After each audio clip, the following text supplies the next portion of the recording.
इस वीडियो में मैं अपना अनुभव आपके साथ साझा करना चाहता हूँ। मैंने द्वितीय चरण में पीठासीन महोदय की भूमिका अदा की थी।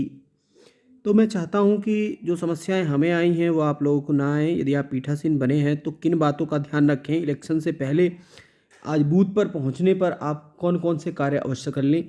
तो सबसे पहला कार्य ये है कि ये जो मतपत्र आपको मिले हैं, इनके पीछे, इन मतपत्रों के पीछे आपको ध्यान रखना है कि लगभग, वैसे तो बुकलेट में लिखा है 50%, आप 60 से 70% जो हमारे मतपत्र हैं उन पर अवश्य मोहर लगाकर सिग्नेचर कर लें। अवश्य पहला काम, जो आपका पहला काम है, इनके पीछे मोहर लगाना और उनकी डिटेलिंग भर के पीठासीन अपने हस्ताक्षर कर लें और पूरे सिग्नेचर करने हैं, क्योंकि इसमें इनिशियल नहीं चलते हैं। स्पष्ट निर्देश हैं, इनिशियल करते हैं बहुत लोग, मगर हमें इनिशियल नहीं करने चाहिए। इनिशियल करने से बचना चाहिए, ठीक है।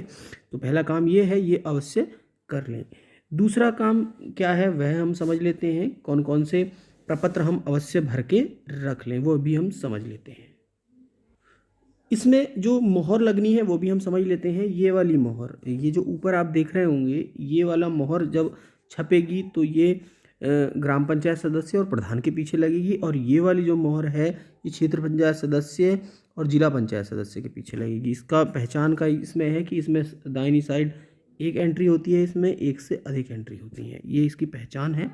दूसरी बात जो हमें ध्यान रखनी है वो देख लेते हैं। दूसरा जो हमारे पीठासीन महोदय का कार्य होता है वह ये वाले लिफाफे तैयार करके रख लें। सांवेदिक लिफाफे, ये सांवेदिक आप देख रहे होंगे, यहाँ स्पष्ट मैंने लिखा है ये सांवेदिक लिफाफे हैं। ये सांवेदिक 9 लिफाफे हैं, जिसमें से पीठासीन की डायरी हाथ में खुली जाती है। मतपत्र लेखा वाला लिफाफा यह एक में रखा जाता है जो मतपेटी से बनता है, और एक मतपत्र लेखा वो हाथ में लेते हैं, ये खुला जाता है, इसको सील नहीं किया जाता। इससे ऊपर वाले जो ये 7 लिफाफे हैं ये सील किए जाते हैं। कौन कौन से? चिन्हित प्रति वाला, प्रयुक्त मतपत्रों के प्रतिपर्ण वाला, चारों के अलग अलग प्रतिपर्ण, अप्रयुक्त मतपत्र जिन पर हस्ताक्षर हों उनका सील होता है, अप्रयुक्त बिना हस्ताक्षर वाले भी कुछ रहते हैं उनका सील होता है, निवेदित मतपत्र और उनकी सूची वाला सील होता है। ये जो हमारा सांवेदिक, असांवेदिक में एक लिफाफा सील होता है, उसको भी हम समझ लेते हैं। असांवेदिक में कौन सा लिफाफा सील होता है? असांवेदिक में केवल एक लिफाफा सील होता है, वह है आपत्तिकृत मतों की सूची। जो इसमें आपत्तिकृत मतों की सूची है, 4 नंबर पर जो लिफाफा है, लिफाफा ये 4 नंबर है, ये वाला लिफाफा ये सील होता है। अब इसको आज तो सील कर नहीं सकते, मगर इसका थोड़ा सा हम आइडिया कैसे सील कर लें जिससे हमारा काम जल्दी निपट जाए, वह भी मैं सीन आपको यहीं दिखा देता हूँ कि कैसे आपका काम जल्दी होगा, किस तरह से आप सीलिंग करेंगे वह समझ लीजिए। यहाँ मैंने एक लिफाफे का उदाहरण लिया है, तो इस लिफाफे में आप यहाँ लाख से सील लगा दें, यहाँ भी सील लगा दें, आज रात को ही या जब भी आपको टाइम रहे, कल से पहले यहाँ सील लगा दें, यहाँ सील लगा दें। तो आप देख रहे होंगे आपने कितनी जगह इसमें सील लगा दी है। तो आपने यहाँ 1 2 3 4 और 5 जगह सील लगा दी है।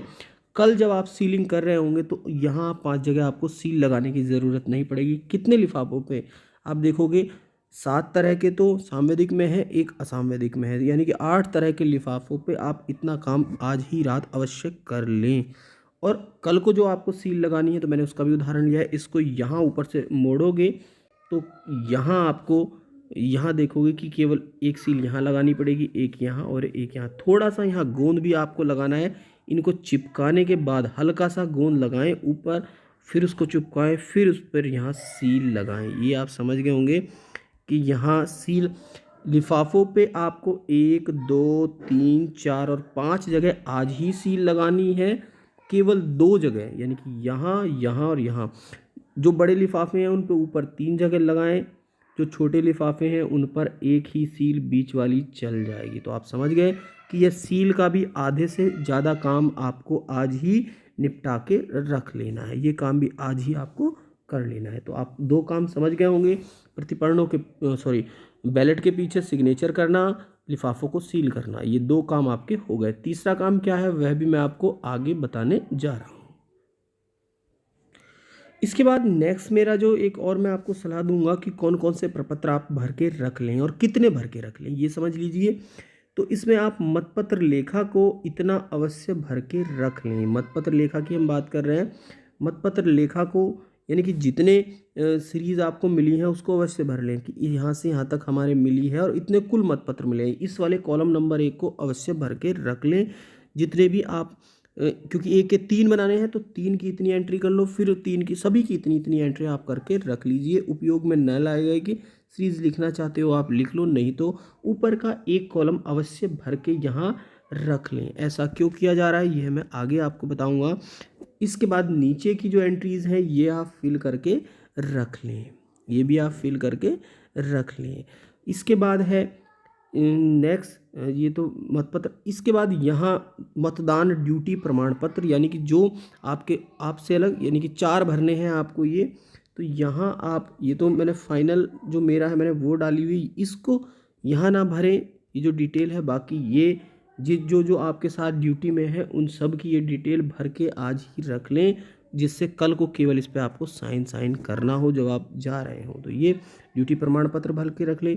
पते की पर्ची, ये भी आप 3-4 पते की पर्ची अवश्य भर के रख लें, क्योंकि ये बैलेट बॉक्स में डाली जाएगी।